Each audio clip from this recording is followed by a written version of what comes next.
Bouba man fi ma mën a dégloo c'est la donc sur ma chaîne YouTube Grégoire Omnisport boo tapee Grégoire Omnisport rek. donc dina gën a nekk donc dina affiché wu ci kaw. donc la référence a été bien établie. donc mën nañu maa aussi donc sur Instagram j'ai un compte Instagram Grégoire Omnisport et une page Facebook Grégoire Omnisport mais c'est la chaîne YouTube qui est beaucoup plus active. Mondial Sport, leader de l'équipementier au Sénégal, vous présente ses offres spéciales en cette fin d'année 2020. Donc déstockage, 3 blousons à 30 000 francs, 2 blousons 25 000, 1 blouson ou bien un sous-vêtement à 15 000 francs, 2 maillots floqués à 20 000 francs, sous-vêtements à 20 000 francs, livraison gratuite. Vous avez les sous-vêtements du Paris Saint-Germain, du Barça, de vos clubs préférés, maillot plus masque à 10 000 francs. Ne vous le faites pas raconter avec Mondial Sport. Équipez-vous en toute sportivité. Contactez le 77 059 99. Vous écoutez UCAD-FM 94.7 sur internet https://www.zeno.fm/UCAD-FM. Vous écoutez UCAD-FM 94.7, la lumière est ma loi. Le débrief, une émission qui traite de toutes les disciplines sportives. Football, basketball, handball, lutte, karaté, judo, taekwondo, entre autres.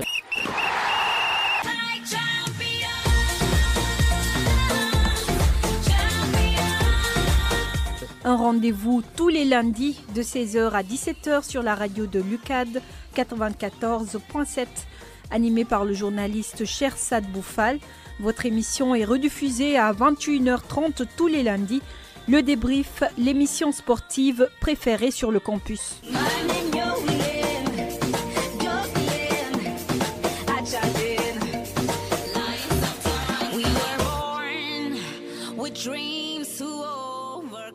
UCAD-FM.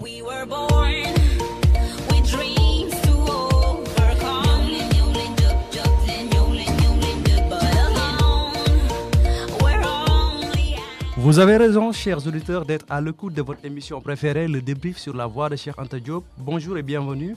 Robert Lewandowski remporte le trophée FIFA de Best 2020 devant Cristiano Ronaldo et Messi, après les votes des capitaines et des sélectionneurs nationaux. Sadio Mané est sorti 4e dans ce classement. Après ce trophée, nous ferons un tour dans les championnats en Europe. Sur 8 matchs, 28 buts ont été marqués pendant la 14e journée en Premier League. Le leader Liverpool a sorti l'artillerie lourde, j'y arrive, pour battre Crystal Palace au Selhurst Park. Tottenham tombe, City recalé, Manchester United et Leicester se relancent. Le suspense sera-t-il long en Premier League cette année? Au Camp Nou, Valence a tenu en échec Barça, 2 buts partout. Messi en a profité pour marquer son 643e but, égalant ainsi le record de Pelé. Messi fera-t-il tomber les autres records? Nombre de buts, toutes compétitions confondues, entre autres. Les clubs de Madrid, le Real et l'Atlético, co-leaders de la Liga, ont gagné par le même score, 3 buts à 1. De qui entre Zizou et Diego Simeone sera champion cette année? En Italie, le Milan AC de Leao, auteur du but le plus rapide dans l'histoire de la Serie A, continue sa lancée victorieuse, 2 à 1 à Sassuolo. Milan est à 1 point de l'Inter et à 4 points de la Juve. Naples de Koulibaly tombe encore. Cette fois-ci, c'est face à la Lazio de Ciro Immobile. Quelles sont les causes de ces échecs répétitifs du Napoli? Le classiqueur en Allemagne a été remporté par le Bayern Munich qui reprend la tête de la Bundesliga. Lewandowski a donné la victoire au club bavarois en fin de rencontre. Dortmund tombe face à l'Union Berlin. Lille, Lyon, PSG, c'est le trio qui occupe la tête de la Ligue 1. Le PSG fait match nul à Lille et Lyon a étrié Nice à l'Allianz Arena. Peut-on s'attendre à un sacre de Lille cette année? Autour de toutes ces questions, nous avons le plaisir de recevoir dans ce studio Isdor Sagna, bonjour. Bonjour, monsieur Sabdou. Étudiant à l'INSEPS. Et Konaté, bonjour. Bonjour, c'est Maron Grégoire. Maron Grégoire, plus connu sous le nom de Grégoire Omnisport, qui est youtubeur. À la technique, Khalil Sissé, à la réalisation et au micro, Shersad Boufal. Le débrief, c'est parti.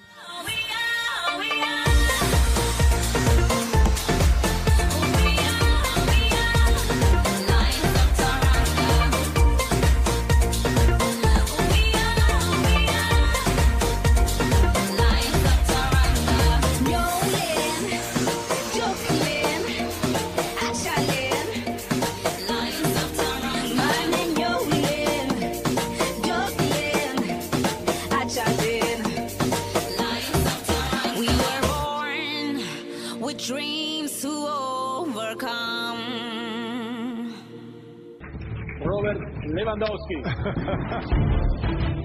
Lewandowski goes for it. Oh, he just can't do it. You just cannot be that good.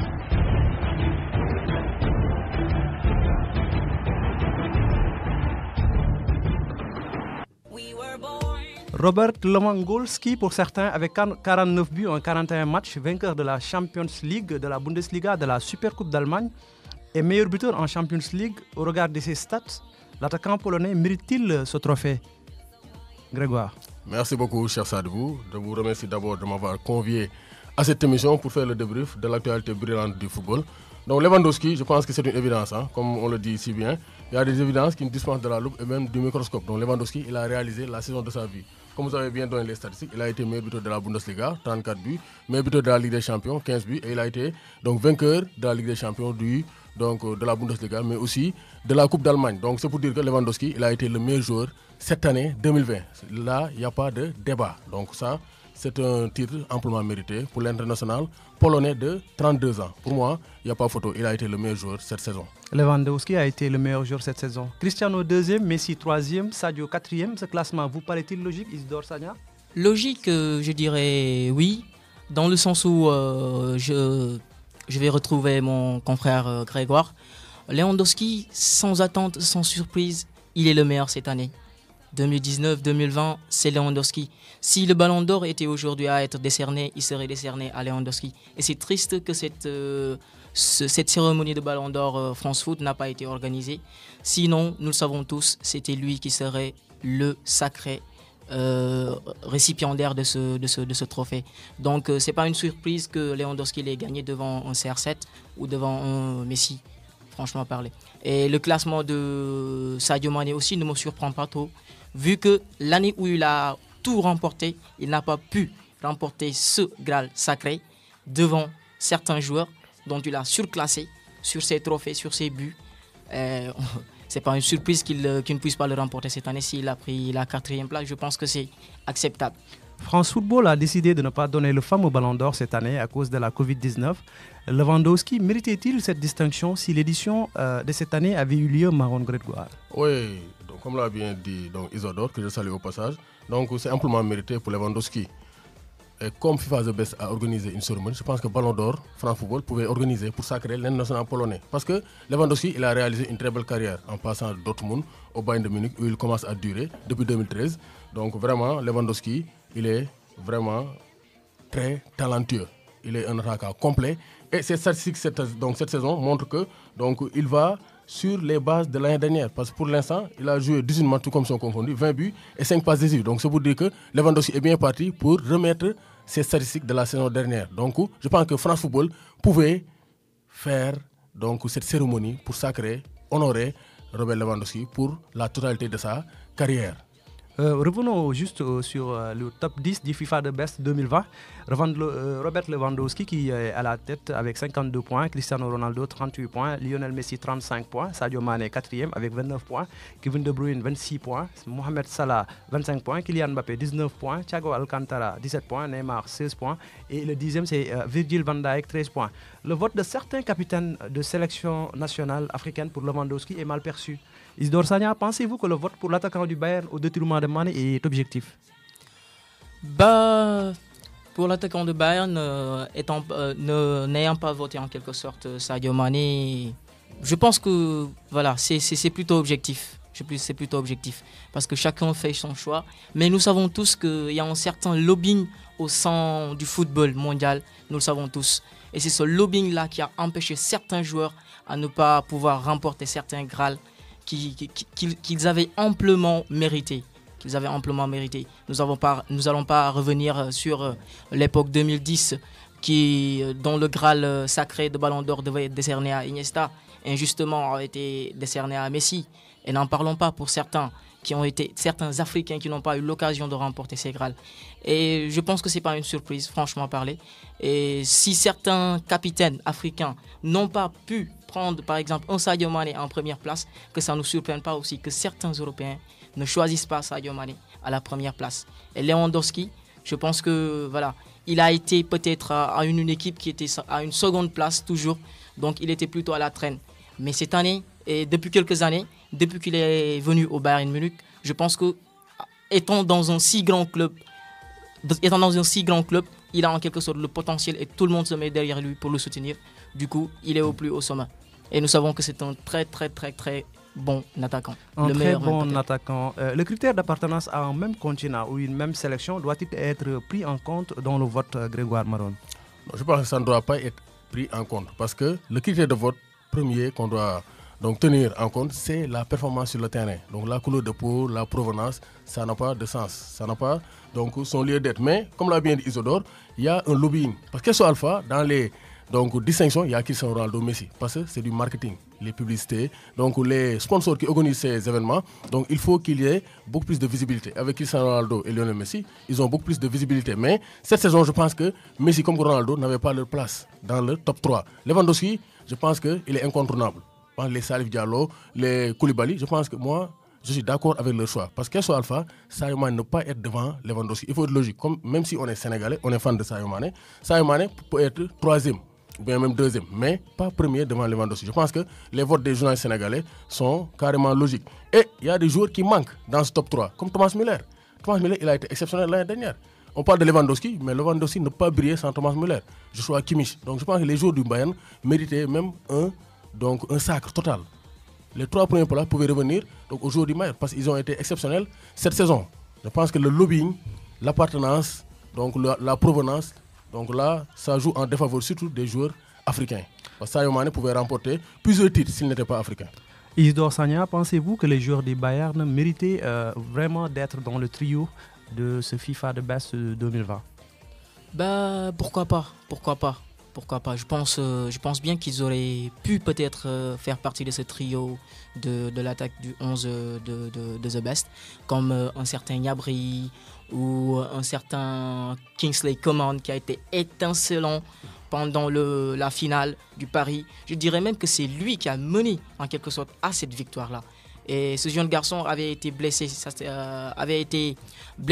pendant une certaine période, des blessures cumulatives qui ont un peu jonché son parcours.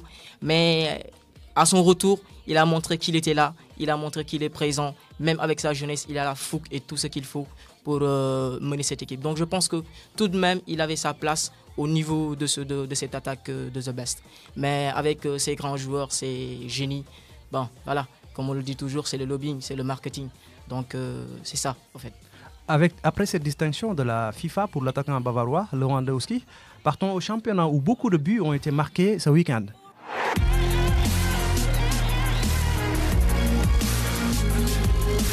Arnold, ballon dans la surface pour Sadio Mané qui va essayer de pivoter, la remise, le petit dribble, la frappe, et c'est au fond. Quelle action! Et le but de Minamino, son premier avec Liverpool en championnat. C'est lui qui remet ici pour Minamino. Deuxième ballon récupéré par Keita, Firmino pour Mané. La frappe! Et le but de Sadio Mané, ça fait 2-0. Le voici, ce but qu'il attendait depuis 8 rencontres.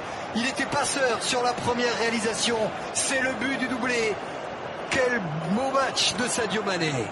Une petite louche et le compte, ça va aller très vite. Tête levée déjà Robertson pour regarder où est le jeu à l'opposé. Un contre éclair des Reds, ballon dans la surface. Le contrôle. Oh, quelle action extraordinaire. Et le but de Firmino. 80 mètres, balle au pied. Dépasse du jeu, du mouvement. Ça c'est les Reds. Ça fait 3-0. Salah. Oh, quelle frappe pied gauche. Tout à l'heure c'était de la tête. Celui-ci est magnifique. Une lucarne nettoyée. Ça fait 7-0. Quel but du meilleur buteur du championnat. Quel but.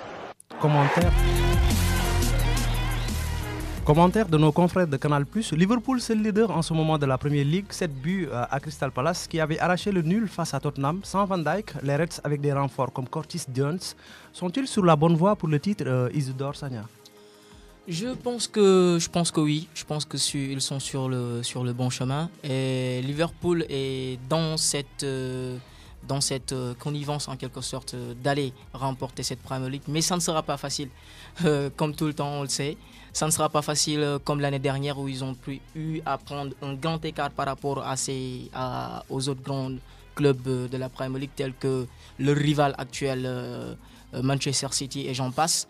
Mais ça ne sera pas facile en tout cas. Vu le Boxing Day qui est déjà en cours, ça sera plutôt compliqué parce qu'on voit qu'il se lâche de 4 points, 2 points, 1 point ou quelque chose comme ça. Et ça sera très, très, très, très rude en tout cas. Ça sera très rude. Les buteurs de cette rencontre sont Minamino, Mané, Anderson doublé de Firmino et de Salah. Justement, Salah entré à la place de Mané qui était furieux à sa sortie. Grégoire Maron, qu'est-ce qui peut expliquer cette attitude de Sadio Mané? Bon, je pense que cette attitude de Sadio Mané est tout à fait normale parce que Sadio Mané est resté 8 matchs de Premier League sans marquer et 10 matchs au total, tout comme sont confondus, sans marquer. Donc c'était logique qu'il veuille donc faire la fête, qu'il veuille se reprendre et avoir de la confiance. Parce qu'un attaquant qui reste 8 matchs sans marquer en Premier League, donc ça fait beaucoup de dégâts. Donc vraiment, Sadio Mané avait besoin de marquer beaucoup de buts pour revenir, donc pour avoir un regain de confiance dans son efficacité devant lui. Parce que Sadio Mané, il a été meilleur buteur il y a 2 ans. L'année dernière, il a eu 18 buts, il était proche. Donc dans la course au titre de meilleur buteur du championnat d'Angleterre. Donc Klopp aussi, comme le prochain match se joue, donc le week-end prochain, ils ont 6-5 jours pour se reposer. Donc ils pouvaient laisser Sadio Mané prendre du plaisir, marquer un triplé avant de le faire sortir sous des ovations pour que Sadio Mané puisse retrouver sa confiance devant lui. Parce que quoi qu'on puisse dire, Sadio Mané, même s'il ne marque pas, il est le meilleur joueur de Liverpool. Parce que sans lui, les situations ne se décantent pas. Donc il avait besoin de marquer beaucoup de buts pour retrouver sa confiance. Donc je pense que sa réaction est très très normale. Et Jürgen Klopp pouvait avoir un peu de psychologie pour laisser Mané s'éclater avant de le faire sortir. Isidore Sagna, pensez-vous que Jürgen Klopp doit aider Sadio Mané à revenir par exemple dans le classement des meilleurs buteurs? Bon, sur ce sujet, je pense que nous autres Sénégalais ou nous autres Africains, nous serons en quelque sorte trop sentimentalistes par rapport à ce choix qui a été fait par Klopp. Mais aussi, Klopp, je pense que c'est un excellent manager. C'est un excellent manager et il sait comment gérer son groupe. Nous le voyons, nous constatons ces derniers temps qu'il critique tout le temps en quelque sorte la Premier League et les instances internationales pour essayer de ne pas en quelque sorte regrouper les matchs. Sinon, ça sera en défaveur en quelque sorte à ces joueurs-là. Parce qu'ils doivent jouer beaucoup de matchs avec leur club, avec leurs équipes nationales. Donc, ils aimeraient en quelque sorte que ces joueurs soient ménagés. Donc, moi, je pense que ça se comprend que Klopp fasse sortir Sadio Mané à la 57e minute, je ne me trompe pas, pour faire entrer Salah, rafraîchir. Et je pense que l'attitude de Sadio Mané est très normale. C'est une frustration, autant pour moi, très normale. C'est un joueur, tout joueur a envie de jouer 90 minutes avec les capacités. Et comme Grégoire l'a dit, depuis 15 matchs maintenant, il n'arrive pas à marquer. Et s'il n'arrive pas à marquer, il sent en quelque sorte une frustration. Et il a envie de se dépasser. Il a envie de marquer pour en quelque sorte être parmi ceux qui vont remporter le trophée de meilleur buteur de Premier League. C'est important.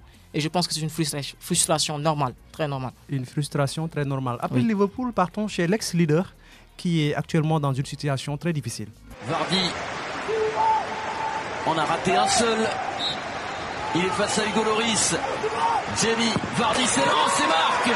Leicester prend l'avantage au Tottenham Hotspur Stadium. Ce sont les Foxes qui réalisent la meilleure affaire pour l'instant. Sur la droite, au Brighton qui préfère servir Jamie Vardy de l'autre côté, la tête de Vardy. Et le but contre son camp de Toby Alderweireld. Une grande déveine pour les Spurs et un grand coup réalisé par les Foxes de Brendan Rodgers qui réalise le break. Commentaire de nos confrères de Canal+. Depuis 3 matchs, les Spurs n'ont pas eu de victoire. 2 défaites de suite. L'équipe occupe la 5e place actuellement. Isidore Sagna, pensez-vous que Tottenham pourra revenir dans le top 3 du classement? Revenir sur le top 3, c'est possible, c'est pas possible pour Tottenham. Parce que dernièrement, on voit que ce Tottenham-là de José Mourinho, The Special One, est en train de reprendre la poêle de bête. Parce qu'ils étaient dans une situation très très très compliquée. Et je pense que José Mourinho, au moins lui aussi, en tant que grand manager, tout ce qu'on puisse dire, c'est un très grand manager. Il sait très bien gérer son groupe et son équipe. Et je pense qu'ils seront peut-être dans le top 4. Et peut-être ils pourraient aussi revenir au top 3. Ça dépend. Mais ce qu'on constate ces derniers temps avec les Spurs, c'est-à-dire qu'ils arrivent à gérer le match. Mais à la fin, ils lâchent dans les dernières minutes. Raison pour laquelle, la dernière fois, Liverpool les a battus. Parce que c'est un match exceptionnel, très chaud, typique du football anglais. Mais ils ont lâché dans les dernières minutes. Raison pour laquelle Liverpool a poussé pour obtenir son dernier but, ce balle de break magnifique de Firmino. Et c'est ainsi aussi qu'ils ont perdu la dernière fois aussi sur leur dernier match. Sur le top 3, bon, je ne suis pas trop optimiste quand même. Je suis pas trop optimiste. Avec le système 4-2-3-1, Mourinho doit-il changer de tactique pour sortir de cette série de défaites, Grégoire Maron? Donc toi, tu as posé la bonne question parce que je voulais en venir à la tactique de José Mourinho. Pour moi, le principal problème de José Mourinho, c'est sa tactique défensive. Je pense que Mourinho doit adopter une autre tactique parce qu'à force de jouer la tactique défensive, dans les derniers instants, on craque. Parce que physiquement, c'est usant. On le sait bien. Donc les joueurs ont du mal à tenir le rythme. C'est pourquoi Mourinho ne dure pas dans un club. Première année, c'est bon. Deuxième année, il gagne des titres. Troisième année, les joueurs donc, sont frustrés. Parce que tu vois que les attaquants ne font que défendre. Et ils jouent sur la vitesse de Son, Bergwijn ou bien Harry Kane, la vista de Kane, pour jouer des contre-attaques et tuer le match. Mais on voit que sur les derniers matchs, ça ne va pas. Comme l'a bien dit Isidore, dans les derniers instants, il craque. Parce qu'il dépense énormément d'énergie pour défendre. Alors qu'on sait qu'en football, défendre est beaucoup plus difficile. Ça consomme beaucoup plus d'énergie qu'avoir la balle et attaquer. Donc la tactique défense de Mourinho, je pense que c'est ce qui porte préjudice à Tottenham. Alors que Tottenham a des joueurs qui peuvent jouer au football. Lo Celso, Harry Kane, Hummingson, ils peuvent dérouler, donc jouer un beau football et économiser leurs énergies. Ils peuvent marquer 2-3 buts et se recroqueviller au niveau de leur camp. Mais si tu veux défendre, jouer l'attaque défensive, si on te surprend, donc ça gâche donc vraiment les ambitions de José Mourinho et revenir donc dans le top 3. S'il continue comme ça sera difficile parce que Manchester United commence à se réveiller. Donc ça, son temps est toujours là. Donc ça sera serré. Leicester avec son attaquant Vardy qui a 11 buts en 13 matchs, devancé par le Pharaon Mo Salah qui a 13 buts en autant de rencontres et deuxième derrière Liverpool. Dans le Boxing Day, les Foxes vont recevoir Manchester United qui est troisième à 1 point. Question pour vous deux, qui a le plus d'atouts pour être vainqueur de ce match-là? Leicester contre Manchester United. Allez-y. Bon, je dirais que ça sera un match serré, mais vu actuellement la physionomie, donc ça sera difficile parce que Manchester United ne sont pas constants. Manchester United n'est pas une équipe qui est constante. Donc des fois, ils peuvent bien entrer dans leur match, comme face à Leeds, donc en profitant des largesses défensives de l'équipe de Leeds qui attaque donc à outrance. Mais Leicester est une équipe qui est capable de faire des surprises parce qu'ils ont une très belle équipe et des attaquants qui marquent. Donc je dirais que actuellement, bon, c'est un peu serré, mais pour moi, je donnerais donc favori Leicester. Pour moi, Leicester serait beaucoup mieux armé pour gagner ce match face à Manchester United. Isidore Sagna, partagez-vous ce même point de vue? Je pense que je vais valser aussi dans le sens de Grégoire parce que, comme vous l'avez si bien dit, Manchester United, en quelque sorte, on sent qu'il balbute d'un côté à l'autre, il valse d'un côté à l'autre, parfois ça marche pas, parfois ça marche. Il arrive à gagner certains matchs dont on ne pense pas qu'il peut les gagner. Et quand on pense qu'il y parviendra pas, eh ben oui, il parvient. Imaginez qu'il batte en quelque sorte hier son match à 6-2. Ben, on ne s'attendait pas franchement à ce score-là. Mais avec une prise de confiance d'un certain Rashford, même s'il n'a pas eu à marquer, je pense qu'il a amené quelque chose aussi dans le jeu mancunien. Et leur turbo booster, autant pour moi, qui a remodelé, qui a façonné à nouveau le jeu de mancunien, je pense que c'est franchement Bruno Fernandes, le Portugais, qui a mystifié en quelque sorte cette équipe des Red Devils. Voilà. Et je dirais que s'ils s'y mettent à fond, s'ils jouent le jeu, parce que franchement, ils peuvent jouer leur jeu. Parfois, on voit qu'ils jouent avec, en quelque sorte, peut-être comme du Barça ou quelque chose comme ça. Ils jouent en quelque sorte comme joueraient en quelque sorte des écoles de foot. Ils respectent la technique parfois et tout, mais parfois ils tombent et on n'arrive pas à comprendre pourquoi. C'est une grande équipe tout de même. C'est une grande équipe. Depuis le départ de Ferguson, on a senti que Manchester n'est pas à l'aise dans les compétitions avec des entraîneurs qui partent et qui reviennent. Est-ce qu'aujourd'hui, l'on doit compter sur des joueurs comme McTominay, qui est aujourd'hui l'un des cadres de l'équipe, Grégoire? Oui, absolument. Comme l'a bien dit Isidore, donc l'équipe de Manchester United regorge donc d'excellents talents. Bruno Fernandes, qui est un excellent joueur, Rashford, Martial. Du point de vue talent intrinsèque, ils ont une excellente équipe. Mais je pense que Solskjaer aussi, il n'arrive pas aussi à transcender ces joueurs. C'était la force de Ferguson. Il n'avait pas d'excellents joueurs, des joueurs techniques. Il avait des Roy Keane qui cassent les chevilles, donc des Gary Neville qui n'étaient pas des as donc dans la finesse technique, mais qui arrivaient à se transcender, avoir un mental d'acier pour imposer le jeu et gagner les matchs. Mais donc ce caractère-là n'est pas donc n'a pas été transmis par, donc, dans l'héritage de Sir Alex Ferguson. Donc je pense que donc McTominay c'est un excellent joueur. Moi je l'aime bien parce que c'est un joueur qui se donne à fond. Donc c'est un joueur typique donc britannique parce que lui il se donne à fond. C'est un joueur qui est technique et qui compense les tâches défensives. Je pense que son duo avec Fred est exceptionnel. C'est pourquoi Pogba est actuellement sur le banc.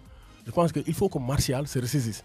Si Martial sait donc l'essentiel de son talent et il devient donc un excellent attaquant constant. Donc je pense que Manchester United c'est une équipe très difficile à battre. Mais le point faible de Manchester United c'est sa défense. Donc la défense donc, est très difficile donc, à juger parce que des fois ils font un très bon match, mais dans les grands rendez-vous, cette défense lâche. Maguire a été acheté 87 millions d'euros, mais il n'arrive pas à faire l'unanimité. Lindelof, il est moins.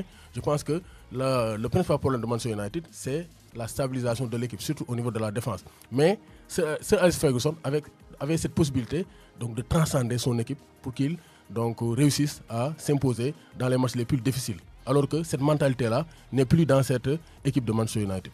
Quelques résultats de la 14e journée de la Premier League. Brighton et Sheffield ont fait match nul, 1 but partout. Newcastle et Fulham ont fait aussi match nul, 1 but partout. Maintenant, Everton a battu Arsenal 2-1. Qu'est-ce qui arrive, Isidore Sagna, à l'équipe de Arsenal? Arsenal, les Gunners, je pense que c'est un grand problème. C'est un grand problème. Depuis le départ du fameux coach légendaire, je pense que Arsène Wenger, autant pour moi, a pu insuffler à cette équipe en quelque sorte une idéologie plutôt spéciale.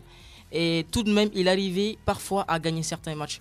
Et il y avait tout de même le jeu d'Arsenal qui était là, passionnant en quelque sorte. Les supporters étaient toujours là derrière les supporters et tout. Mais avec Arteta, je pense que cette équipe manque d'enthousiasme. Manque d'engagement, manque de grinta et tout quoi. Et se faire aujourd'hui voir un Arsenal, un si grand club anglais, être à la 15e place, on se pose des questions. Et toujours, ce qui m'étonne le plus, c'est qu'avec tous ces résultats négatifs, il laisse toujours Arteta. Certes, c'est le fils peut-être du club ou quelque chose comme ça. Mais je pense qu'avec ces résultats-là, il devrait peut-être changer de système, changer de coach ou essayer de voir quel joueur acheter. Parce que je dirais que le meilleur ou les deux seuls meilleurs joueurs qu'ils ont achetés cette saison, il y en a que c'est que Thomas Partey et Willian. Et Thomas Partey est blessé. On sait que cette saison c'est plutôt spécial, c'est plutôt des blessures musculaires et j'en passe. Voilà. Arsenal, je pense qu'il devrait se remettre en cause, essayer de changer de coach, essayer de changer de tactique, acheter de bons joueurs. Voilà. C'est ça qu'il faudrait faire, je pense bien. Arsenal, avec son coach Arteta, qui met sur le banc un joueur comme Mesut Ozil, est-ce qu'aujourd'hui, ce genre de joueur doit être écarté du groupe de Arsenal? Je pense que, oui, c'est ça de vous, merci beaucoup. Je pense que vous êtes très indulgent parce qu'Ozil n'est même pas sur les tribunes. Donc, ils les ont écartés carrément. Donc, des joueurs comme Ozil, écarter un joueur comme Ozil, donc je pense qu'il faut avoir vraiment de véritables raisons pour faire cela. Parce que Ozil, je pense que c'est politique. Parce que Ozil, avec ses prises de position au niveau de la religion musulmane, donc il soutient les Ougouyous, c'est ce qui a amené un tollé au niveau d'Arsenal. Je pense que c'est purement politique, mais sportivement, je pense qu'Ozil n'a pas d'égal à Arsenal. Même s'il a eu des périodes de haut et de bas, je pense que Ozil ne doit pas être écarté. Parce que actuellement, ce qui manque dans le jeu d'Arsenal, c'est un lien entre le milieu et l'attaque. Ils ont acheté Willian, mais pour l'instant, Willian, ce n'est pas un joueur comme Ozil. Willian, il joue sur sa vitesse, sur sa qualité de dribble, d'accélération et de centre. Actuellement, Aubameyang est orphelin d'un joueur capable de lui donner la dernière passe. Alors que donc, Arsenal manque de joueurs de talent. Ils ont acheté Nicolas Pepe, mais ils n'arrivent pas à faire la différence. C'est un flop. Donc, il y a des joueurs, il y a des défenseurs, Maitland-Niles, ce ne sont pas des joueurs capables de gagner la Premier League. Ça, il faut le dire. Arsenal n'a pas de joueurs capables de gagner la Premier League. Il faut que, c'est depuis le temps d'Arsène Wenger. Donc, je pense que la fin de règne d'Arsène Wenger avait donné des prémices d'une chute programmée d'Arsenal. Parce qu'ils n'arrivent pas à acheter de très bons joueurs. Alors que les grands clubs de Premier League sont capables d'attirer les très bons joueurs. C'est l'exemple de N'Golo Kanté à Leicester. C'est Arsène Wenger qui a en premier lieu discuté d'un éventuel transfert de N'Golo Kanté, mais Chelsea a réussi à chipper cela. Donc ça c'est le problème d'Arsenal. Il n'arrive pas à acheter de joueurs de grand talent ou bien de très grand niveau. Aubameyang cette saison, il a marqué 3 buts. Ça veut dire qu'il y a un problème de mental. Donc il n'y a pas d'enthousiasme, comme l'a bien dit Isidore, il n'y a pas de caractère, donc il n'y a pas de projet. Et je pense qu'il y a des tensions internes entre le coach et les joueurs. Et ça se reflète sur le terrain. Les joueurs d'ensemble ne sont pas aussi nuls. Donc il y a des tensions internes qui ne dépassent donc leur nom dans l'équipe d'Arsenal. Je pense Arteta, donc s'il refait une contre-performance, il sera limogé. Vous suivez votre émission Le Débrief. Aujourd'hui, nous avons comme invité Isidore Sagna, qui est étudiant à l'INSEPS, et Grégoire Maron, qui est un YouTuber, qui est spécialiste dans le monde du foot. Là, on va parler un peu de l'Angleterre, juste par rapport aux résultats. Aston Villa est parti battre West Bromwich Albion 3-0. Et Manchester City a battu aussi Southampton par 1-0. Maintenant, City, les prestations de City gagne même sans une prestation que l'on a l'habitude de voir. Est-ce que Guardiola a aussi des difficultés cette saison? Parce que l'on est habitué à voir des scores fleuves des matchs de City. Isidore Sagna. En Premier League, nous savons toujours que quand une équipe parvient à remporter la Premier League, la prochaine année, sache que tu seras pourchassé. Et ça, c'est l'identité de la Premier League. Et c'est ce qui a été constaté. Et je pense que l'équipe de Guardiola ne parviendra pas à illuminer en quelque sorte cette saison comme il l'avait fait la saison dernière ou l'année d'avant quand il a eu à remporter la Premier League. Parce que tout simplement, les joueurs sont, je dirais, peut-être épuisés, usés ou quelque chose comme ça. Et je pense que pour cela, il faudra qu'il essaye de rafraîchir son équipe. Il faudra que lui-même, coach, essaye de raffermir les liens entre les joueurs. Parce que je pense que ces derniers temps, Agüero manque dans l'entre-deux-jeux aussi. On ne voit pas un Agüero étincelant comme il était. Donc, je pense qu'ils pourraient... En ce moment, ils sont à la 7e place. Et aujourd'hui, si Chelsea arrive à battre, il le supérera en quelque sorte cette 7e place. Et lui, il est là en 8e place. Donc, ça pose problème. C'est une excellente équipe. Ils ont de très bons joueurs. Ils ont un effectif pléthorique, des excellents joueurs. Mais il faudra en quelque sorte bien gérer cette équipe et essayer de mélanger les joueurs pour qu'ils puissent faire de bonnes performances. Parce qu'on voit au niveau de l'attaque, Sterling qui est très étincelant aussi cette année, franchement parler. Il fait tout, mais voilà, Agüero devrait beaucoup plus apporter aussi à l'attaque. Grégoire Maron, pensez-vous que City dépend de la forme de Kevin De Bruyne? Quand il est en forme, l'équipe marche. Quand il n'est pas en forme, l'équipe ne marche pas.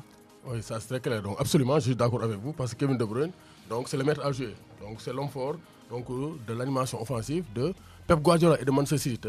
On voit actuellement, Kevin De Bruyne n'est pas très en forme. Kevin De Bruyne actuellement, il est loin de son niveau de l'année dernière ou bien de ces 3 dernières années. Même s'il fait des passes décisives, donc le manque d'éclat de Kevin De Bruyne donc, va retentir sur les performances offensives de Manchester City. Si on voit cette saison, City n'est pas la meilleure attaque, alors que City avait l'habitude d'être la meilleure attaque du championnat. Ils ont marqué 19 buts cette saison et ils ont encaissé 12 buts. Ça, c'est le point positif. Parce que City, actuellement, leur défense donc, a été bien solidifiée. Ils ont une bonne défense. Ils font partie, donc c'est après la meilleure défense. Donc c'est la meilleure défense d'Angleterre. Donc ça, c'est un exploit pour City, qui était connu pour une défense très très friable. Mais le problème de City, c'est l'attaque. Comme l'a bien dit Isidore, Agüero manque cruellement à City. Parce que Gabriel Jesus, c'est un très bon attaquant, mais le flair, le réalisme d'Agüero n'est pas dans Gabriel Jesus. Mais l'autre problème de Guardiola, pour moi, ce sont ses choix. Parce que Guardiola, il n'est pas constant.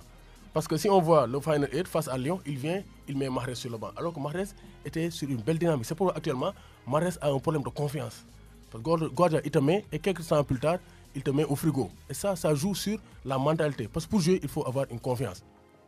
Donc ça aussi, c'est un problème. Parce que les joueurs, il fait trop de turnover. Pep Guardiola, surtout en attaque. Avec Bernardo Silva, donc avec Phil Foden. Et ça manque actuellement un joueur comme David Silva.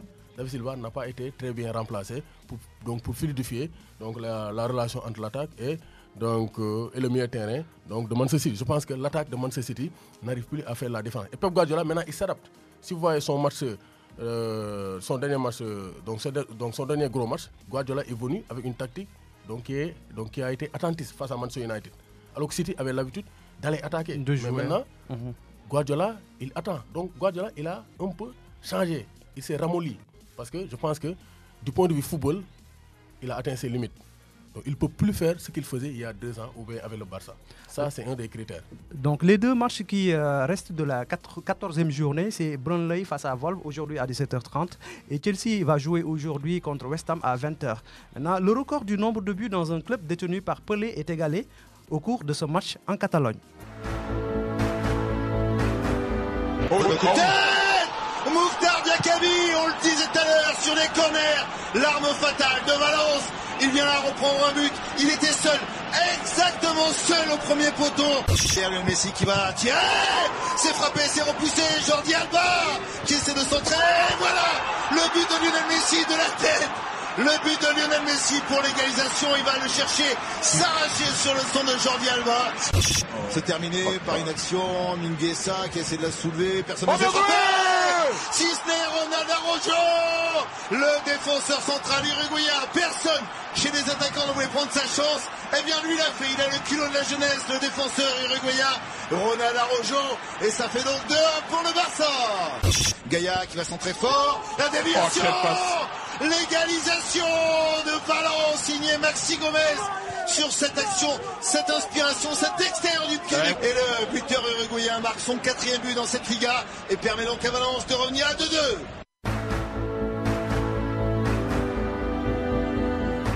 Le Barça, après 2 victoires consécutives, heurte le mur face à Valence. En 13 matchs, l'équipe de Coman a encaissé 14 buts et en a marqué 25. Ces stats montrent-ils une fébrilité de la défense, Isidore Sagna?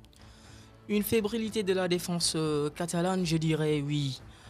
Cette année, franchement, parler, l'attaque catalane, peut-être, et je dirais moyen. Mais la zone qui est beaucoup plus fébrile du Barça, c'est au niveau de la défense. C'est très clair. Au niveau du milieu de terrain, nous avons De Jong qui est là pour suppléer à un certain Sergio Busquets et tout. Donc, je pense que le réel problème du Barça, c'est au niveau de la défense. Et au niveau de l'attaque, Messi est là, mais je dirais qu'il n'est pas là. Il n'est pas là, pourquoi? Avec tous les problèmes qui sont sur son dos. Tous ces problèmes qu'on met sur son dos. Il est même sorti quand on l'a interrogé après son retour en Argentine. Il a dit que j'ai l'impression que je suis le seul, que je suis fautif de toute chose ou quelque chose comme ça. Donc il se culpabilise lui-même. Il a des problèmes. Avec, je dirais, le club. Mais je pense qu'il aurait pu prendre la décision aussi peut-être de partir vers d'autres horizons, parce que tout de même il n'a plus rien à prouver au niveau du Barça. Il a explosé tous les compteurs et ce record qu'il vient d'égaler de Pelé en est un autre, et s'il arrive à le battre, ça sera son 20e record. Mais je ne vais pas anticiper cela avant qu'on en parle. 6 victoires, 3 nuls et 4 défaites comparé à la saison 2018-2019 où l'équipe était championne avec 26 victoires, 9 nuls, 3 défaites sur 38 journées. Peut-on s'attendre à voir le Barça à la tête de la Liga à la 38e journée avec ces genres de prestations, Grégoire Maron? Oui, merci beaucoup, cher Sadibou, pour cette question. Je pense que la réponse pour moi c'est non. Le Barça, pour moi, ne pourra pas être donc, en tête de la Liga à l'issue de la 38e journée. Pourquoi? Parce que le Barça est en fin de cycle. Le Barça doit se renouveler. Le Barça doit se renouveler avec un départ de Messi. Si Messi est toujours là, le Barça aura du mal à se renouveler. Parce qu'ils seront toujours dépendants de Messi. Alors que les joueurs qui tournent autour de Messi ne font pas l'affaire. Il y avait Suarez, ils l'ont vendu. Et comparer Suarez et Martin Berghues, donc vraiment, c'est manque de respect à l'international uruguayen. Donc le Barça a un problème. Parce que l'année dernière, si Messi ne brillait pas, il pouvait donner une passe décisive à Suarez. Mais cette année, on n'a pas ça. C'est pourquoi le Barça a du mal à gagner ces matchs difficiles. Et aussi, le Barça a acheté des joueurs qui ne font pas l'affaire. Coutinho, Trincao, Griezmann n'est pas un joueur du Barça. Donc, le problème du Barça, donc, c'est sa politique donc, de transfert, mais aussi le Barça est en fin de cycle. Piqué, il est vieillissant, il n'a plus le niveau. Busquets, il n'a plus le niveau. Messi, il tente donc de résister parce qu'il a donc lui il a un talent naturel, c'est un génie, mais le Barça actuellement, donc ça sera difficile pour Coman. Coman est venu au Barça, donc dans un Barça en décombre. Ça sera difficile pour le Barça même d'accrocher le top 4 pour moi. Le Messi, même si le Barça est en difficulté, parvient quand même à battre des records ou bien égaler des records. Aujourd'hui, est-ce qu'on peut s'attendre à voir Messi battre d'autres records au niveau du Barça, si et seulement si qu'il reste pour la saison à venir? Comme vous l'avez si bien dit, si et seulement si il reste.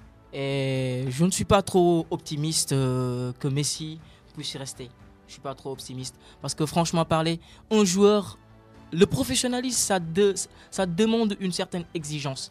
Et dès que au niveau psychologique, tu n'es pas tranquille, ça joue sur tes performances. Et c'est ce qui a joué en ce moment sur la performance de Messi.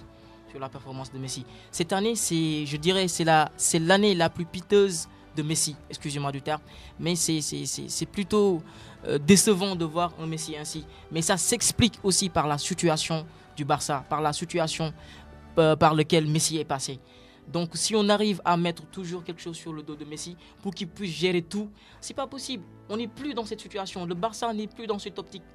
Quand il était là, il y avait certains cadres qui le suppléaient. Il y avait certains cadres qui le soutenaient, à savoir des Xavi et des Iniesta, qui étaient là pour le protéger, pour le guider, pour lui faire des passes magnifiques et qu'il puisse marquer et qu'il puisse briller devant tout le monde. Donc il n'a pas aujourd'hui ces derniers qui puissent le soutenir. À l'attaque, il avait Neymar, il avait Suarez. Aujourd'hui, il n'a plus ces derniers qui puissent le soutenir encore de plus. Neymar est parti, il n'y avait que Suarez qui restait pour l'aider à l'attaque. Et maintenant, Suarez vient de partir, libre s'il vous plaît. C'est une mauvaise politique, comme Grégoire l'a dit. C'est une très mauvaise politique de la part du Barça. Un ancien du Barça, aujourd'hui à l'Atlético de Madrid, continue de faire trembler les filets. Grégoire Maron, l'Atlético de Madrid qui a perdu la semaine dernière le derby de Madrid face au Real de Madrid.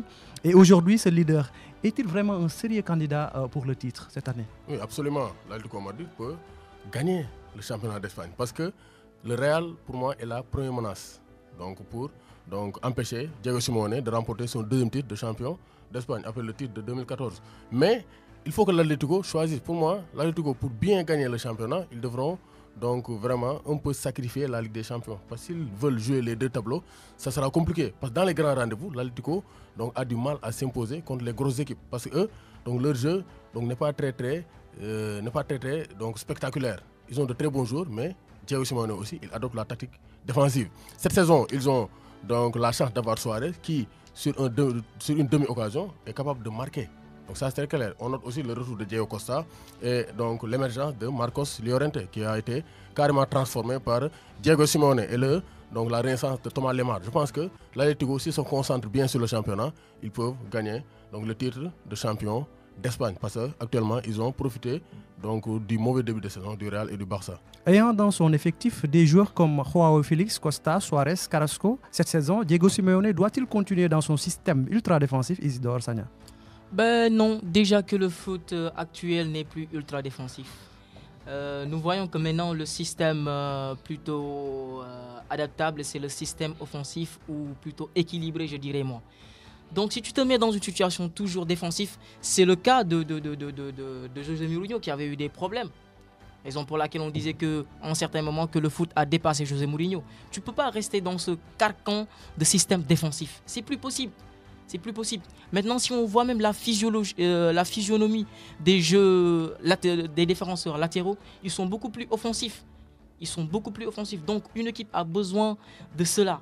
Une équipe n'a pas besoin de se recroqueviller dans son camp. Comme Grégoire l'avait dit tout à l'heure, plus tu défenses, plus tu subis et tu te fatigues beaucoup plus. Donc, il a ce qu'il faut en attaque. Mais il faudrait qu'il essaye de mener le jeu au niveau du milieu de terrain, essayer d'organiser, essayer d'emballer le jeu et arrêter de défendre. Ce n'est pas la bonne attitude, franchement parler, et la bonne tactique. Et je pense que Suarez devrait beaucoup plus être soutenu parce que les joueurs, je vois qu'ils ne jouent pas trop avec lui. Au niveau du match entre les Real, on a vu un Suarez franchement absent. Parce que tout simplement, les joueurs ne jouaient pas avec lui. Ils ne jouaient pas, ils descendaient même au niveau du terrain pour chercher la balle. Est-ce que ce n'est pas aussi causé par la non-titularisation d'un joueur comme Saúl Ñíguez dans le milieu du terrain? Oui, ça peut être posé par ça. Donc ça peut être causé par ça parce que Saúl Ñíguez c'est un joueur qui casse les lignes, qui est capable de prendre la balle, de faire des dribbles, même s'il joue des fois dans un registre défensif. Saúl Ñíguez c'est un joueur qui est très très technique, qui est capable d'organiser le jeu et de faire la bonne passe à son attaquant. Mais le problème de Simeone, dès qu'il joue avec le Real Madrid, il met un système ultra défensif. Et ça va empêcher Suarez de s'épanouir. Parce que Suarez, ce n'est pas un joueur qui est très très technique comme les Benzema, capable de prendre la balle, donc de dribbler comme Firmino. Lui, il a besoin d'un joueur capable de lui donner une bonne passe pour marquer. Donc Suarez, s'il est orphelin d'un joueur capable de lui donner la passe, donc il connaît d'énormes difficultés pour s'imposer dans son attaque. Hier, le champion en titre, le Real, était en déplacement au Pays Basque de Eibar.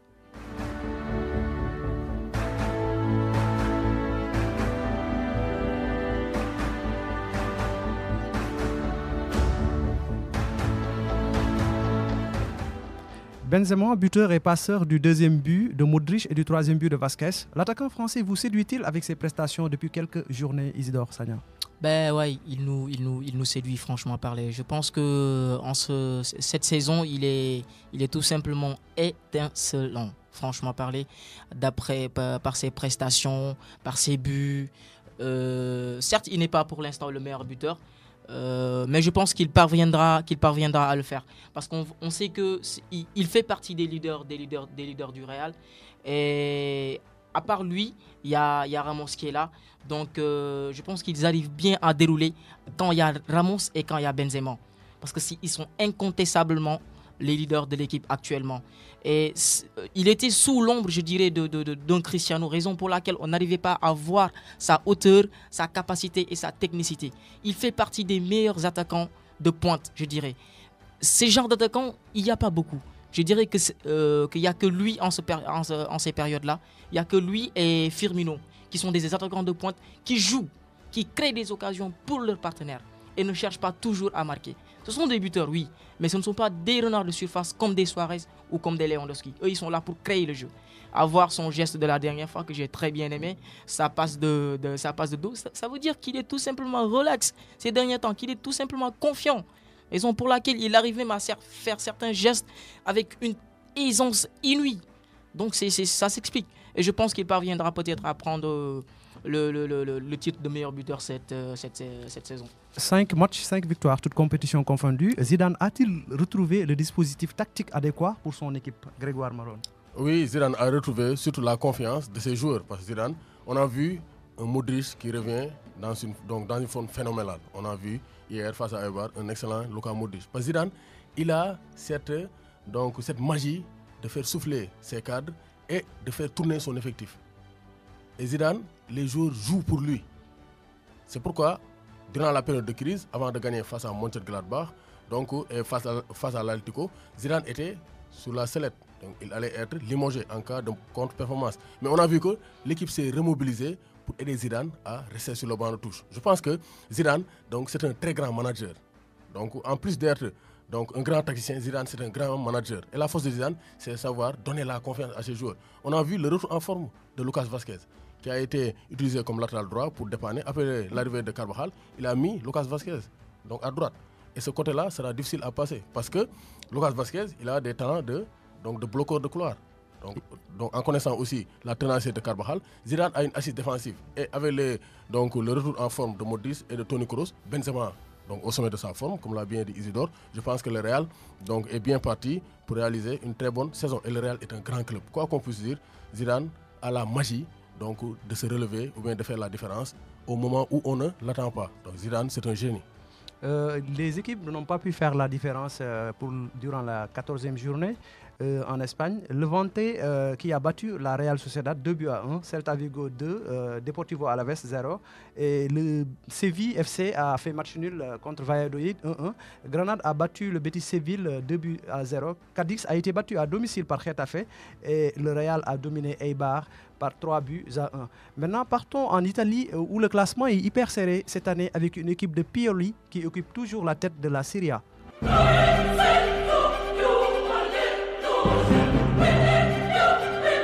Alexandro pour ce centre, deuxième poteau, la reprise.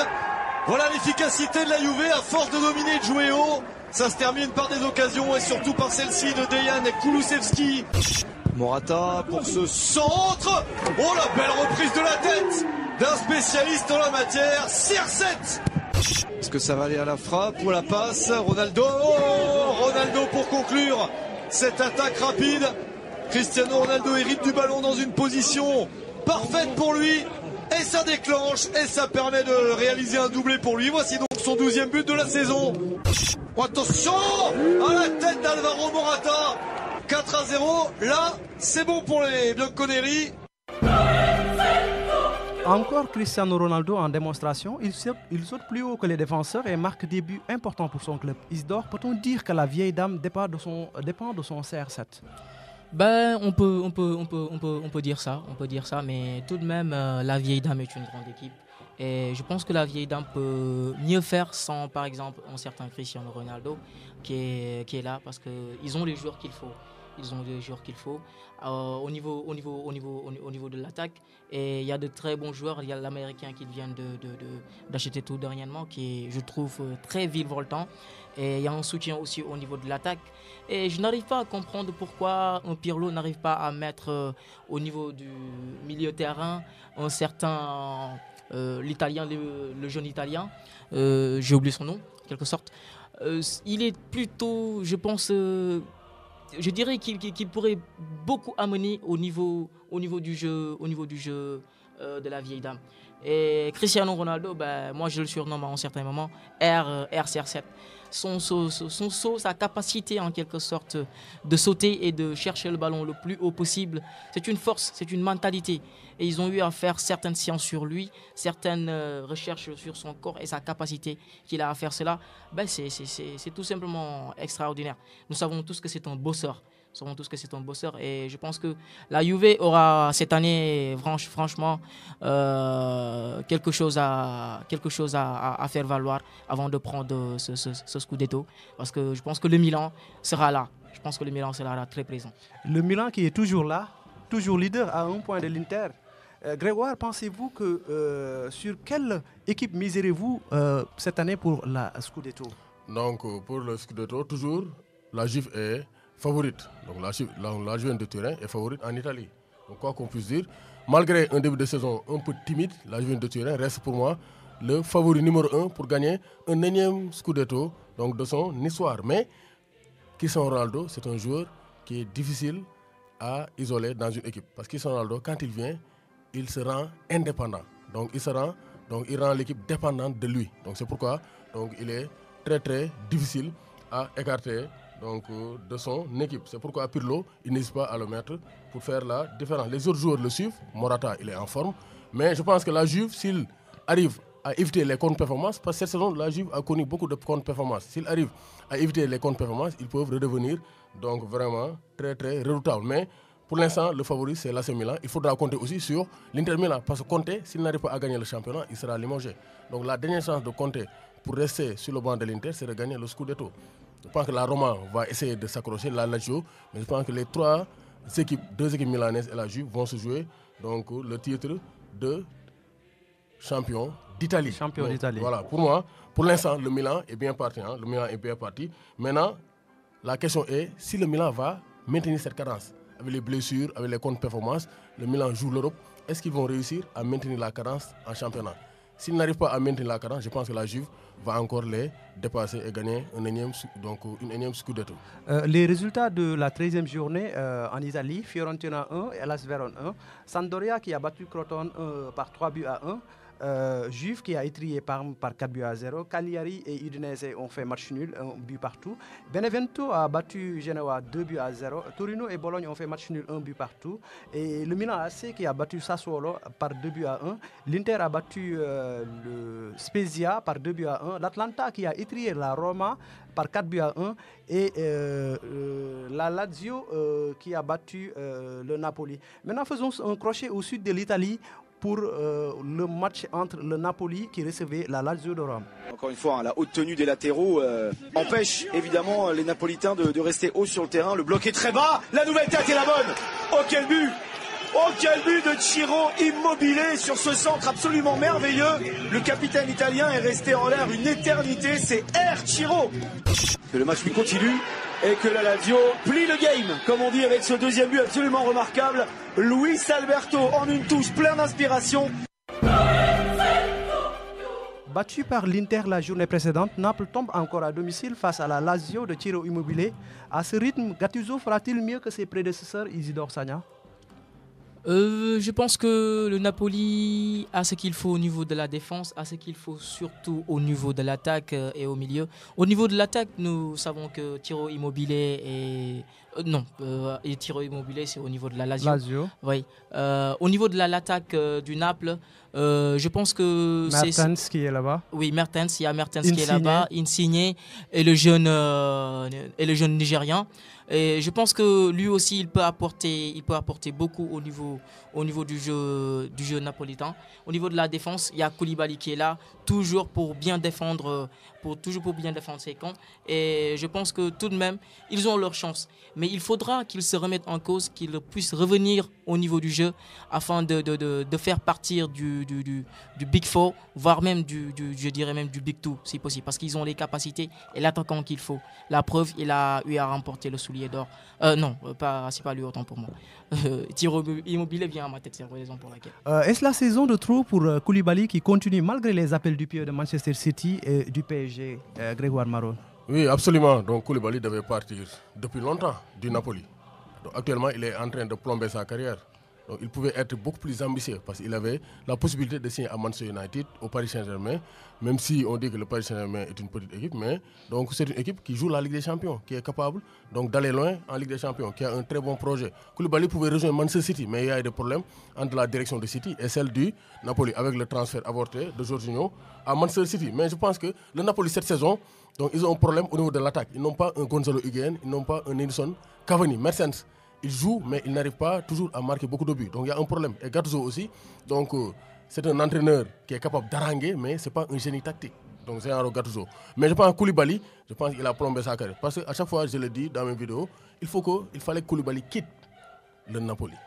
Parce que les saisons de trop, ce n'est pas très bon. Et actuellement, Koulibaly, donc il joue donc à contre-courant parce qu'il pouvait jouer dans le plus haut niveau. Mais actuellement, il est capable, donc, il est en train de sauver les mots avec le Napoli. Donc le Napoli n'a pas des ambitions de titre au niveau du championnat italien. Ils peuvent donc colmater au niveau donc, de la Ligue Europa. Je pense que ce n'est pas un très bon choix de carrière pour Kalidou Koulibaly. Donc c'est la saison, ce sont les saisons de trop, je dirais. Et c'est un bon choix que vous avez fait, vous, chers auditeurs de la radio de l'UCAD, pour suivre le débrief. Aujourd'hui, nous avons comme invités Isidore Sagna et Grégoire Maron. En Allemagne, on avait droit à un classiqueur dont les équipes n'ont été départagées que dans les ultimes moments du match par un certain Robert Lewandowski. A volley for Schick. Oh, what a hit! A missile from Schick breaks the deadlock. Patrick Schick unveils our top draw right in the corner. Postage stamp goal to get Leverkusen off and running. You don't see them every day of the week. That's a Christmas present for football fans everywhere. Thrashes it towards Lewandowski. Where was Radetzky? He wasn't where Lewandowski was, just as he did against Wolfsburg. FIFA's best player this year levels it up. They need to be careful not to let Bayern in, not to let Lewandowski have a shot. And Lewandowski score and break Leverkusen's hearts. They did it to themselves. They let him in, and they have been severely punished by the goal scorer extraordinaire, Robert Lewandowski. Le Bayern reprend les rênes de la Bundesliga. Pensez-vous que ce club a de sérieux concurrents dans ce championnat? Isidore Sagna? De sérieux concurrents, je pense que oui, parce que, mis à part leur premier match qu'ils avaient eu à dérouler un score de tennis contre le Schalke 04, 8-0, depuis lors, ils n'ont pas pu en quelque sorte dérouler cette performance. Et ils ont toujours du mal à battre certaines équipes. Ces derniers matchs de ces dernières semaines et de ces dernières journées au niveau de la Bundesliga, nous voyons que tout le temps, le Bayern arrive à gagner avec un but d'écart. Avec un but d'écart ou des défaites ou 2 buts d'écart. Maximum 2 à 3 buts d'écart. Maximum 2 à 3 buts d'écart. Et je pense que c'est un problème pour le Bayern. Et c'est dû, je dirais, à la capacité et à la qualité de jeu des autres clubs bavarois. Quoi qu'il en soit, le championnat allemand n'est pas très suivi, certes. n'est pas très, les téléspectateurs ne sont pas très enthousiastes de ce championnat. Mais je pense que c'est un championnat très, très, très, très plaisant. Parce qu'il y a d'excellentes équipes, il y a d'excellents joueurs, ils te font un très beau football. Et je pense que dans la rigueur, à part la Premier League, c'est la Bundesliga. Et ça sera difficile aussi pour cette année pour que le Bayern puisse remporter son 9e titre. Parce qu'il y a le Bayern Leverkusen qui est là, qui a tenu en échec qui n'a pas tenu en échec, qui a été battu in extremis, voilà. Oui. Mais quand même, ils ont géré un très bon match. Leipzig qui a tenu en échec, lui, le Bayern, 3-3, un excellent match aussi. Je pense que le Bayern aura quelque chose à faire avant de prendre ce 9e titre. Une équipe est actuellement dans une mauvaise situation. Il s'agit de Dortmund. Avec le limogeage de Lucien Favre, certains joueurs risquent-ils de partir à la fin de la saison si l'équipe ne se qualifie pas en Ligue des Champions, notamment des joueurs comme Haaland, Sancho, Grégoire? Oui, donc c'est une possibilité parce qu'on sait qu'il y a une relation étroite entre les joueurs et l'entraîneur. Donc on voit qu'il y a une dynamique qui est en train de se casser au niveau de l'équipe de Dortmund, parce que Jadon Sancho, on l'a annoncé à Manchester United, alors qu'il avait signé donc, un contrat, une prolongation de contrat secrète avec Dortmund jusqu'en 2023. Donc Jadon Sancho, il a des envies d'ailleurs, parce qu'il veut jouer la Ligue des Champions, il veut jouer donc, le très haut niveau, gagner des titres. Donc il y a de fortes possibilités que Jadon Sancho quitte. Pour moi, il va quitter donc, la saison prochaine. Il pouvait quitter, mais avec le coronavirus, donc ce n'était pas évident pour les équipes de décaisser de fortes sommes pour recruter Jadon Sancho, surtout du côté de Manchester United. Mais pour Erling Haaland, je pense qu'il est bien parti pour donc, quitter l'équipe de Dortmund. Parce que vous avez parlé de contre-performance, donc c'est en grande partie dû à l'absence d'Erling Haaland. Parce que lui, quel soit Alpha, il a 1 ou 2 occasions pour marquer. Et ça fait gagner des fois donc les abeilles de Dortmund. Mais à la fin de la saison, son père l'a bien dit, donc il y a de fortes chances qu'Erling Haaland quitte donc, l'équipe de Dortmund, qui est une équipe qui lui a permis donc, de progresser un peu, mais Haaland va bientôt rejoindre un très grand club européen. Toujours les résultats de la 13e journée de la Bundesliga. Union Berlin a battu Dortmund, dont nous parlions tout à l'heure. Mönchengladbach a été battu par Hoffenheim avec l'exclusion de Thuram. Schalke a été battu à domicile par Arminia Bielefeld. Mainz a été battu par le Werder de Brême. Et Leipzig a fait match nul contre Cologne, 0-0. Leverkusen a été battu par le Bayern. Wolfsburg a battu Stuttgart, 1-0. Augsbourg a été battu par l'Eintracht Francfort par 2-0. Et le Fribourg a étrié Hertha Berlin par 4-1. Terminons avec le championnat où les Dogs sont toujours leaders. Derrière lui, un Lyon qui est en forme. Depay qui est en train de fixer, qui s'était lancé la Panenka de Memphis Depay, il a pris énormément de risques. Memphis Depay, Walter Benitez n'était pas parti et pourtant il marque quand même, il est incroyable. Memphis Depay, l'OL met 1-0. Oh, le ballon perdu, et Tino Kadewere qui va battre Walter Benitez et offrir 2 buts d'avance à l'Olympique Lyonnais. C'est un cadeau offert aux Zimbabwéens, c'est un cadeau offert à l'OL. Le bon ballon, il est excellent ce ballon, il est très bon ce ballon pour Amine Buri qui marque contre ses anciens partenaires et qui remet le gym dans la partie. 2-1, toujours en faveur de l'OL, il se revient. Et le départ en profondeur, l'excellent ballon de Tino Kadewere qui a vu l'arrivée de Karl Toko Ekambi et l'offrande de Kadewere pour Karl Toko Ekambi, le 3-1 pour Lyon. C'est un cadeau, les 3 mousquetaires lyonnais qui combinent et qui permettent à l'OL de mener 3-1. Pas de drapeau levé cette fois-ci, centre de Léo Dubois, il est fort ce centre, il est bon et il va être repris au 2e poteau, repris par Wissem Aouar. Commentaire de nos confrères de Canal+, Lille qui est toujours premier avec 33 points, de même que Lyon, et le PSG 3e avec 32 points. L'Olympique lyonnais, contrairement aux autres équipes, Lille et le PSG qui sont en course dans les compétitions européennes, cette équipe a-t-elle un avantage, Isidore Sagna? Lyon, je pense qu'ils ont plutôt un avantage, ils ont les joueurs qu'il faut, mais ils risquent d'en perdre peut-être 2, à savoir peut-être Aouar ou un certain Depay, qui est tout simplement étincelant et dont le coach fait totalement confiance en lui donnant le capitanat. Je pense que c'est une responsabilité qu'on lui a donnée, mais il est en train d'être courtisé par le Barça avec Koeman qui est là-bas. Mais Koeman n'est... Bon voilà, sa place n'est pas assurée parce qu'avec l'avènement du nouveau président qui va venir, peut-être qu'il va sauter et que Xavi vienne. Et nous connaissons la politique des présidents. Si l'autre saute, il risque d'amener un autre président. Mais au niveau de la France, je pense que cette année, ça sera très très très plaisant et très intéressant à suivre. Parce qu'on Paris cette année a des problèmes pour battre les grandes équipes de la Ligue 1.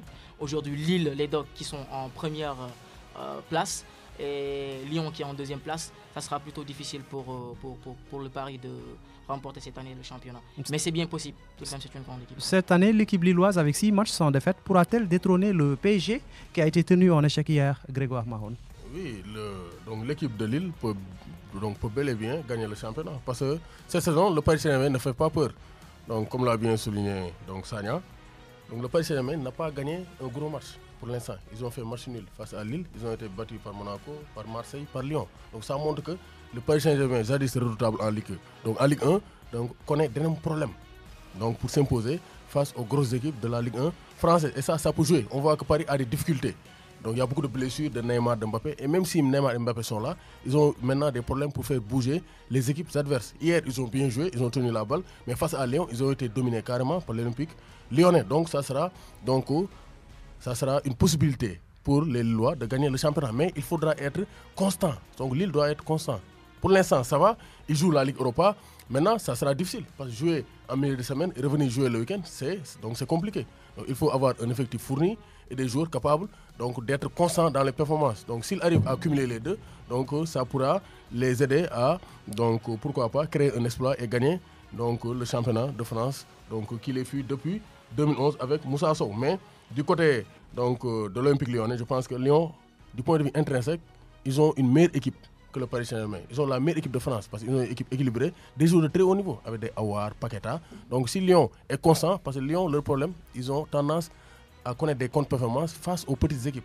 Mais s'ils sont constants et s'ils arrivent à battre les petites équipes, Lyon pourra renouer avec un sacre en Ligue 1 française. La 16e journée, les résultats de la 16e journée, Metz a battu Lens 2-0. Marseille a fait match nul 1 but partout contre Reims. Brest et Montpellier ont fait aussi match nul 2 buts partout. Monaco est parti battre Dijon par 1-0. Et Bordeaux aussi est parti battre Strasbourg par 2-0. Nantes et Angers ont fait match nul. Rennes a battu Lorient 3-0. Et Paris Saint-Germain, Lille ont fait match nul, 0 but partout. C'est la fin de cette édition. Merci Isidore Sagna. Merci beaucoup, monsieur Sadbou, pour cet honneur que vous nous avez donné de venir présenter ici et venir parler de sport, de football, qui est le sport roi. Franchement, je vous remercie pour cet honneur que vous m'avez donné. Et je vous remercie aussi au nom de l'INSEPS, au nom de ma formation au management du sport au niveau de l'INSEPS en master. Et merci à tous. Je rappelle que vous êtes étudiant à l'INSEPS en management du sport. Merci aussi à Maron Grégoire. Oui, merci beaucoup. Oui. Donc, plus connu sous le nom de Grégoire Omnisport. Donc, j'ai ma chaîne YouTube, donc Grégoire Omnisport, où je fais des débriefs, surtout concentrés sur les performances des Sénégalais. Donc, je commencerai par, je vais terminer par remercier César Doufal de m'avoir convié à cette émission. Je remercie aussi l'ensemble du staff de radio. De radio UCAD FM, UCAD FM 94.7. Donc je vais surtout convier mes chers inconditionnels à suivre cette radio parce que cette émission est très très importante. Donc je salue ma famille, ma femme, mes collègues de travail, surtout au Labo Magie. Parce que je suis chroniqueur, mais aussi je suis ingénieur en industrie agroalimentaire. Actuellement je suis doctorant en génie des procès et environnement. Donc là, on vit notre passion, le football. Et je remercie vraiment toute la radio UCAD FM. Merci beaucoup. Merci beaucoup Grégoire Maron. Isidore, vous avez quelque chose à ajouter? Oui, je voulais ajouter quelque chose. Cette radio UCAD, comme Grégoire l'a si bien dit, elle est très importante pour nous autres étudiants qui sont à l'UCAD. Et je pense qu'il y a certains même étudiants qui ne sont même pas au courant qu'il y a une radio au niveau de l'UCAD. Ça pose problème. Donc je pense que vous devez beaucoup plus faire vulgariser cette publicité afin que les étudiants puissent s'imprégner de cela et vous rapprocher aussi des instituts et des écoles de formation. Sachez qu'à partir d'aujourd'hui, vous êtes des ambassadeurs de l'émission Les Débriefs, vous deux. Merci à Khalil Cissé, passez quand vous voulez. Merci à Khalil Cissé qui a assuré la technique et merci à vous, chers auditeurs, d'avoir suivi votre émission Les Débriefs qui sera rediffusée ce soir à 21h30. Continuez à suivre la voix de Cheikh Anta sur la 94.7 à 17h30. C'est le journal avec Awa Ndiaye. Le débrief, une émission qui traite de toutes les disciplines sportives. Football, basketball, handball, lutte, karaté, judo, taekwondo, entre autres.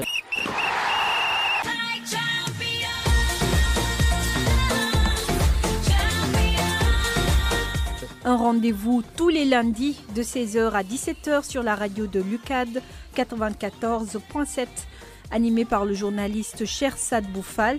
Votre émission est rediffusée à 21h30 tous les lundis. Le débrief, l'émission sportive préférée sur le campus.